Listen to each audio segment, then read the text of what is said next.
আব্দুল্লাহ নামে এক ভাই আমাদের কাছে প্রশ্ন করে, হজের কোরবানি আদায় না করলে হজ হবে কি? পালন করা এটি প্রত্যেকের জন্য, বিশেষ করে সামর্থ্যবানদের জন্য আল্লাহ তাআলা ফরজ করেছেন।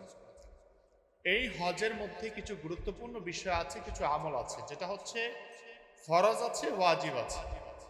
ওয়াজিবের মধ্যে একটা গুরুত্বপূর্ণ ওয়াজিব হচ্ছে আপনাকে হাদি তথা হজ আদায় করার পরে আপনাকে দম দেওয়া তথা আপনি কোরবানি করা, এটা হচ্ছে হাদি। কোরবানি করা এটা হচ্ছে হাদি। তবে এই কোরবানির সাথে আবার যে ওয়াজিব কোরবানি, সে ওয়াজিব কোরবানির সম্পর্ক নেই।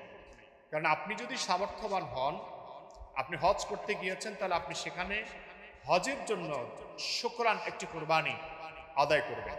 আর হজের জন্য আপনাকে আরেকটা কোরবানি ওয়াজিবের জন্য আপনাকে আরেকটা কোরবানি আদায় করতে হবে। সেটা যদি আপনার গ্রামে কেউ করে থাকে অথবা দূরবর্তী কেউ আপনার পক্ষ থেকে করে থাকে, সেটা আদায় হয়ে যাবে।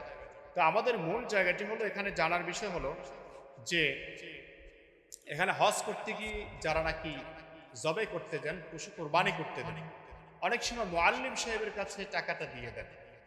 আর সেই ক্ষেত্রে আমরা দেখতে পাই যে মুআল্লিম সাহেব আমাদেরকে কোরবানি আদায় করে দেয়, আমাদের পক্ষ থেকে বা হাজী সাহেবের পক্ষ থেকে কোরবানি আদায় করে দেয়।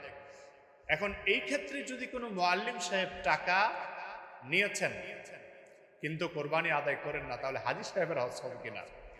আসলে বিষয়টা হলো যে আপনি যখন টাকা দিয়েছেন আর সে দায়িত্ব নিয়ে বলেছে যে হ্যাঁ, আমি আপনার টাকা পেয়েছি, আপনার কোরবানি আদায় করে দেব, আপনার পক্ষ থেকে কোরবানি আদায় করে দেব, সেই ক্ষেত্রে যদি সে কোরবানি আদায় না করে, তাহলে সে গুনাহগার হবে, কিন্তু আপনি জিম্মাদারি থেকে বেঁচে যাবেন এবং আপনি দায়বদ্ধতা থেকে বেঁচে যাবেন।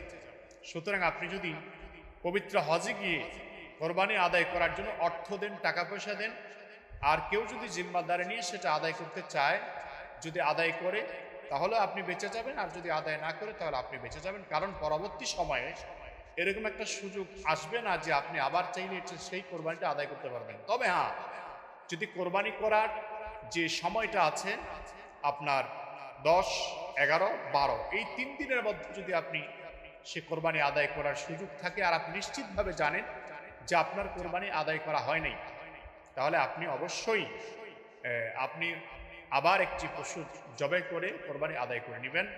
আশা করি এই বিষয়টা আমাদের বোধগম্য হয়েছে। সুতরাং হজ পালন করতে গিয়ে যদি এরকম প্রতারণায় পড়েন, তাহলে ওই প্রতারক দায়ী থাকবেন। তবে হজের ফরজিয়াত কোনো বিধান যদি এরকম হয়, আপনি আদায় করার জন্য কাউকে নগদ অর্থ দিয়েছেন কিন্তু সে আদায় করে নাই, তাহলে মোটেও হজ আদায় হবে না। এই বিষয়ে আমাদেরকে অবশ্যই সতর্কতা অবলম্বন করতে হবে। সুতরাং হজের গুরুত্বপূর্ণ বিধানগুলির মধ্যে, বিষয়গুলির মধ্যে ফরজ, ওয়াজিব, এই বিষয়গুলিকে আমাদেরকে খুব খেয়াল রাখা উচিত, যাতে করে আমরা আল্লাহ তাআলার কাছে বিশেষভাবে আমাদের দায়িত্বটা আদায় করতে পারি। আমাদের হজ যেন ভালোভাবে কবুল হয়, সেদিকে আমাদের প্রত্যেককে খেয়াল রাখা চাই। আল্লাহ তাআলা আমাদেরকে তৌফিক দান করুন।